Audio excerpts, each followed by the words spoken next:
Alright, just saw All You Need Is Kill in theaters. This is the new adaptation of the classic light novel that has...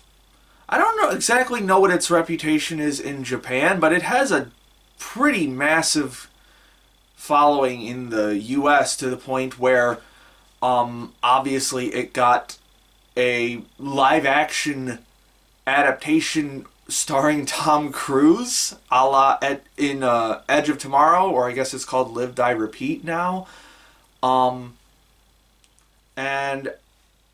this is its first anime adaptation, but it did get a manga adaptation a while ago by the author and the author duo of Death Note, which this is one of the first manga that I bought with my own money.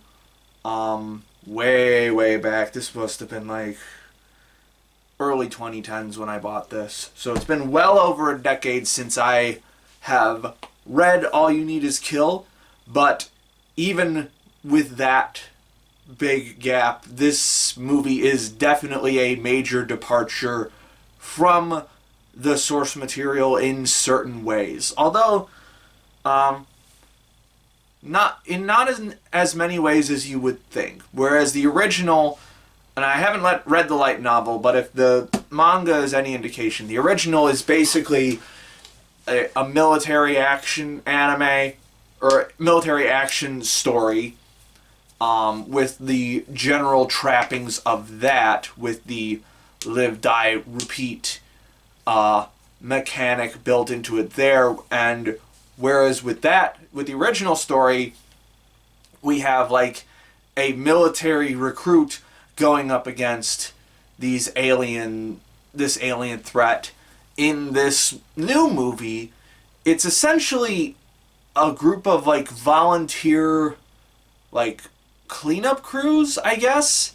Whereas instead of it being an alien invasion, whereas instead of we know it being an alien invasion, or I should say the characters knowing it being an alien invasion, the invasion doesn't really start until the repeat mechanic begins in this movie. And so rather than a bunch of soldiers, it's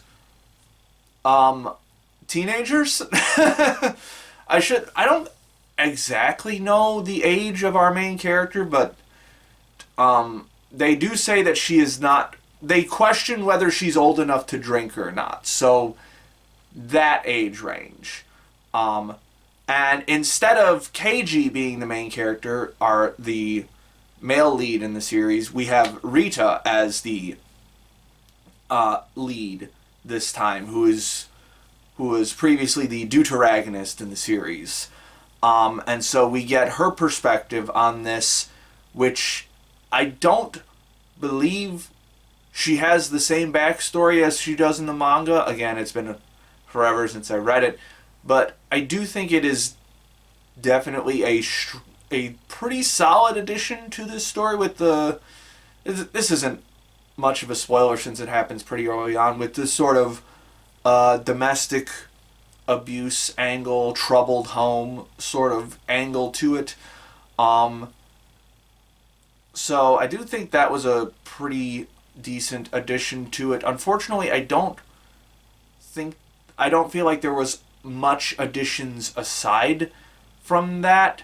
Rita is not as developed a character as I was hoping for with this iteration, and I'm not even comparing that to the manga that I read, because even that the characters were not extremely well developed, so that's kind of what I was hoping for with this one, was if they're going to make these big changes to the story, then like flesh it out a little more. And there definitely were attempts at it, but I don't think there were enough attempts. And this is an 82-minute movie.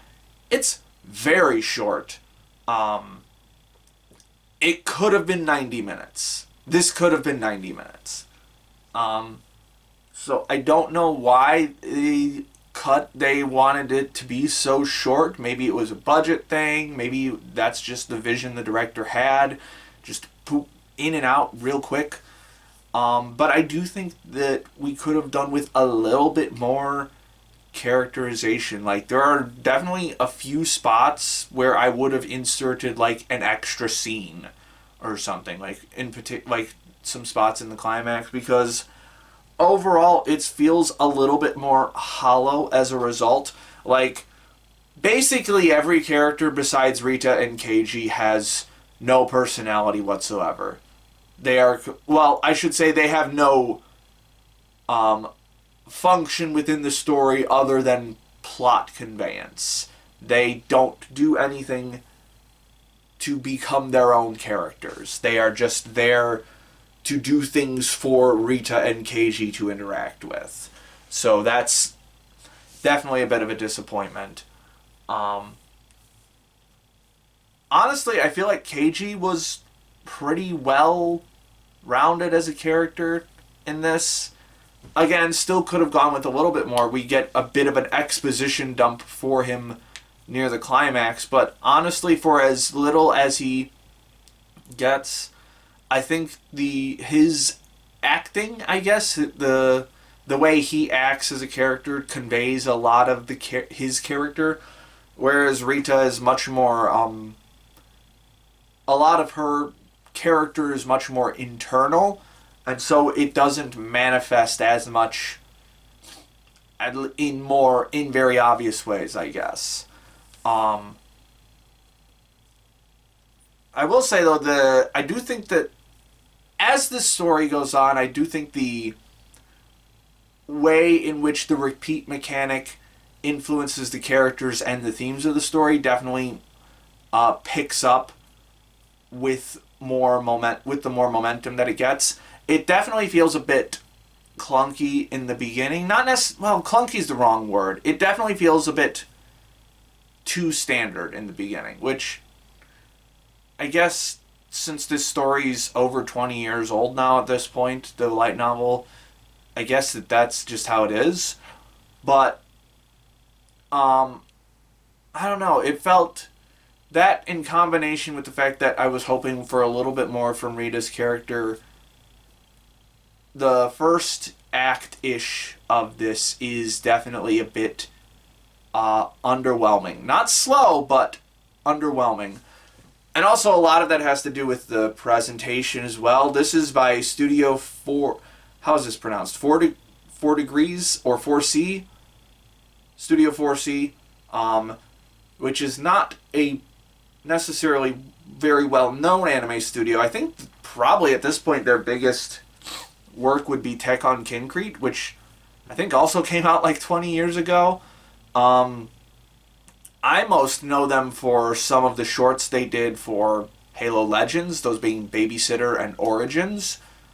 Although this movie looks nothing like those. It definitely looks a bit more like Tekkon Kincrete in that the character designs are very much not anime. These are not anime character designs at all. They are much more... actually, a good comparison would be another movie that I know them for, which is Mind Game, which is a Masaaki Yuasa movie. It's the character designs are much more in that realm, in the Tekkon Kincrete realm of character designs, which I do like. I like the designs in theory. I do like the designs in theory. I think Keiji's design is fine, but in combination with the fact that most of this is CG animation, it gets a little bit wonky at times. I think of Rita's hair in particular because they give her this big, floofy, curly red hair, and they give her a lot of it, but it doesn't really move all that much. So when you have a CG character model with hair that doesn't move all that much, it looks weird. CG characters with big hair just look weird naturally, I guess. And so I don't think that was the right choice for this aesthetic. And I didn't think that's what they were going to do at first, because the first few shots of this are just regular 2D animation, and it's really beautiful 2D animation. But once it shifts into the CG stuff, it really becomes hit and miss. Like, there are some characters models in this that just look really bad. Like, I don't know what the character's name is because they kind of skimp on a lot of the names of characters in this. But the darker skinned character, the big buff dude, his character model looks real bad. So that in combination with the slightly underwhelming start to this definitely did not let this movie start off on the right foot. I do think it definitely ended strong, especially with the way that it reconfigures the climax and the ending, which is something that I had issue with in the original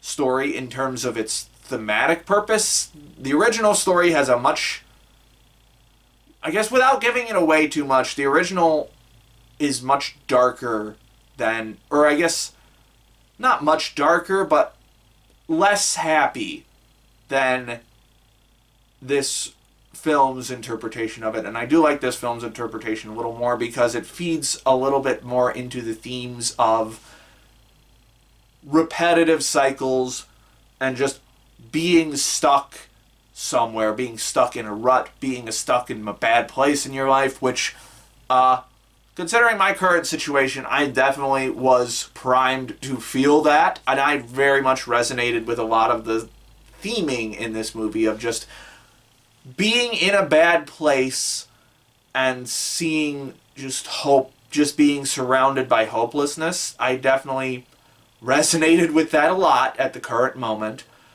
I just don't think it went I think it could have used a little bit more granular details. And also, it didn't quite sell some of the big moments as well. Some of that had to do with the acting. Like, this is one of those movies where for some reason the main character is someone who just has not done voice acting before. I believe her name is Ai Mikami, I think. And this is her first anime role. And, like, her regular acting is fine, but she's not a particularly good crier in terms of, like, voice acting. She does not sell the crying very well, which, to be honest, is hard to do with voice acting. It's not an easy thing to do, but considering the past couple seasons of anime, I think I have noted some particularly good criers, if I recall correctly, from the seasonal wrap-up show. So this one just doesn't come quite up to snuff. Ironically, the person who I didn't think was going to deliver what a role that I was going to like but ended up giving a good performance was Natsuki Hanae as Keiji, who you probably know best as Tanjiro from Demon Slayer. He's a very, very big voice actor. One that I'm not super into, but he did a pretty good job with his role as Keiji here. So, big ups on that. Final thoughts. I do think the backgrounds are very nice, but the rainbowness of it is a little cliche and does start to become more background noise than beauty at some point. Overall, I think this movie is fine. It was underwhelming, but fine. It really could have used some more meat on its bones. If you're just looking for a straightforward action kind of film, honestly, I don't even know if you're going to get that there, because if you're just looking for, like, cool time loop mechanic stuff, you're going to start thinking too hard about how they are able to do certain things, especially since we have bumped down the ages of these characters and shifted their roles and how they approach fighting these alien monster things. And it's also not particularly gory, even though it's rated R, apparently. It does have some decent shots, and the editing is really solid in terms of like the cut to black moments of deaths, but there's nothing particularly gory about this, especially in comparison to the manga. But like, yeah, honestly, at the end of this, I'm not sure who this is for, other than people who are really into the thematic elements of it, which they're solid. It's just, I don't know, I was hoping for a little more. But that's really all I have to say before I just start getting repetitive with this. Feeling maybe a light to decent 6 on this. It's acceptable. Maybe a little less, maybe a strong 5. Yeah, this was just a little bit on the disappointing end. Not a bad movie by any stretch, but I would not rush out and see this one. It's fine. The action scenes are... The choreography is solid, but there are not a lot of shots or movements in particular where I'm going to be like, I'm going to remember that for a bit. Yeah. Oh well. That's it for now. I believe I'm, at the time of this, I'm closing in on wrapping up the seasonal wrap-up show for the fall season. And so look forward to that, I guess. Yeah, that's all I got. My name's Ember, and I'll see you next time.